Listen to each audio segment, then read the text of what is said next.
Ассаламу алейкум достар, сіздермен бірге Марфуға Шапиян. Әдеттегідей менің каналымда жүздесіп отырмыз.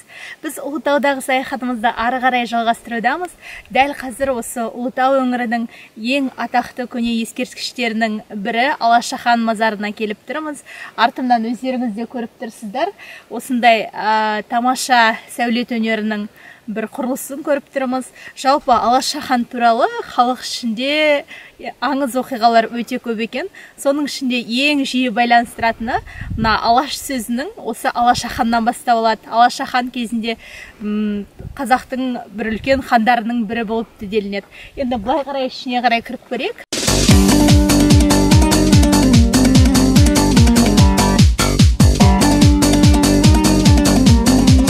Жалпы тарихи деректер Алашаханды 7-8 ғасырда өмір сүрген дейді.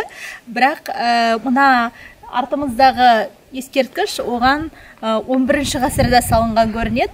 Жан жақтан қазақтың түрлі рулары келіп, барлығы бірігіп салған дейді. Ал енді тағы бір аңызда бір ханның Алаша деген ұлы болған, ол жаман аурумен ауырған. Содан кейін денесінің бәрі сондай алапес сияқты шығып кеткен, содан Алаша атанды десе, енді бір неде мына ғимараттың сыртында өздеріңіз жақсы көріп тұрсыздар, қазірде жақынырақ барып көрсетем. Сонда бір Алашаның суреті секілді сурет бар. Кейіннен халық соған қарап та Алаша деп атап кеткен көрінеді. Енді анығын ешкім білмейді. Тіпті қазіргі уақытта біреулер оны Шыңғыс ханның осында жатуы мүмкін деп, Жошы ханның осы жерге жақын жатуымен байланыстырып түрлі оқиғалар айтады. Қалай болғанда да бұл бір сәулет өнерінің сондай бір тамаша көрініс екен. Қазір біз ішін көреміз және төбесіне шығуға болады, төбесінен қарауға барады. Сол төбесіне шығып қарап көреміз.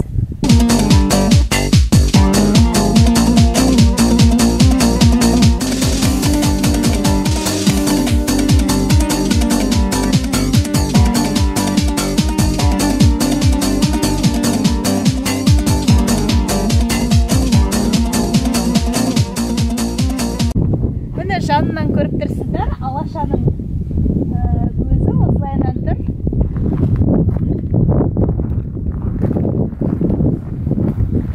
Осымен де Алаша атауын байланыстырады. Енді анығын тарихшылар тағы да зерттей жатар. Бізге мәлімі осы деректер ғана. Алашахан мазарының мынау ішкі көрінісі дәл осындай болып жатыр. Мына жерде біреулер мүрде бар десе, енді біреулер жоқ дейді. Енді анығын бір Құдай біледі. Мазардың іші осындай. Көрінісі өте әдемі. Жалпы 11 ғасырға тиесілі кірпіш. Тіпті бұл кірпішті енді арасына жылқының сүтін қосып, қылын қосып жасаған деп айтады. Мына тұрған ағаштар әр жерден шығып тұрған, олар түпнұсқа.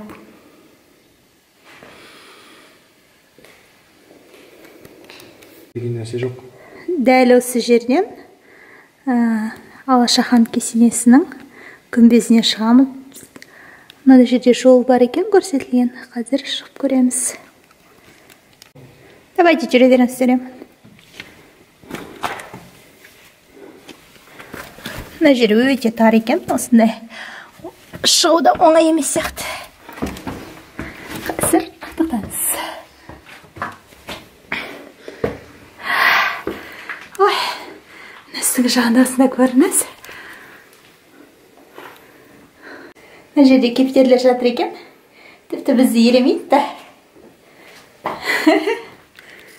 Түрлері жұмыртқа басып жатыр ма әлде? Кім білсін? Осылай жатыр. Ал мынау жаңағы біз шыққан жер. Ары қарай тағы шығамыз. Бұлай қарай құрылыс жол басталды. Бір адам әрең сияды. Мына жерден. Сол 11 ғасырда осындай сәулет өнері болғанының өзі бір керемет екен. Мына жерден кесененің ішкі көрінісі көрінеді.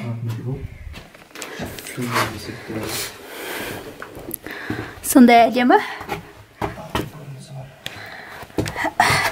Кесенені айналып келе жатырмыз. Тағы төбесіне шығатын сияқтымыз. жет қалған сияқтымыз. Етегім бәрі басылды. Міне көрініс. Терем жүрген. Мына жерлер қайсы?